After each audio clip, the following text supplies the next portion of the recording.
Tyr di ffwrdd yn gynnar yn y bore, tyr di ffwrdd gyda mi. Awn am dro i ganol y blodau, mae'n bore rhaid mynd i ffwrdd.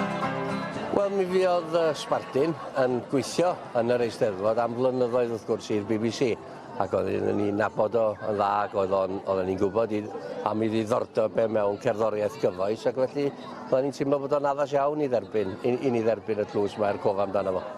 Can wreiddiol ac acwstig i naws oedd y gyfyniad be arall fyddech chi yn ei ddisgwyl. Beirniad y gystadleuaeth oedd Bryn Fawn ac Emyr Huws Jones, neu Ems, y ddau'n ffrindiau agos i Sbardun ac yn chwilio am yr un peth yn ennillydd y tlws. Wel, oedden ni'n edrych am math o gan fysa Sbard ei hun yn sgwennu neu yn werthfawrogi. Rhywbeth hawdd gwrando ni geiriau da, halaw gofiadwy, a mi geithon ni 11 ymgeisydd ac oedden nhw'n ateb y gofynion a dwi'n meddwl bod ni wedi penderfynu yn iawn yn y diwedd. Roedd y wobr a 500 pent yn roddedig gan wraig Sbardun Gwenno Huws.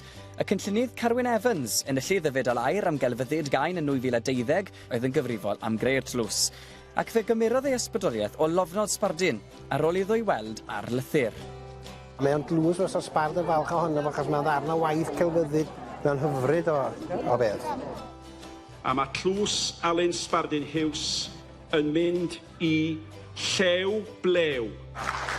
Yn cipio'r wobr am y tro cyntaf oedd Llywelyn Elidyr Glyn o Lanllyfni Caernarfon, dan y ffug enw Llew Blew. Mae wedi bod yn bleser cael bod yna heddiw, yn gwrando ar y persformiadau i gyd a wedi bod yn wych. Mae Ceneuon Sbardun ei hun wedi bod yn lot o dylanwad yn ei fyd yma, yn ei wrth modd efo Ceneuon yna, so dwi'n meddwl bod y lot i wneud yn fyny. Enw'r gan di Curiad y Dydd, a mae'n sôn am sut mae pobl yn gallu meddwl chydig bach gormod weithiau. Da ni'n trio dod yn ôl at y geiriad braf yma sy'n y dydd, lle mae'r anifeiliaid i gyd yn mwynhau o, da ni ddim achos da ni ormod yn ympenna.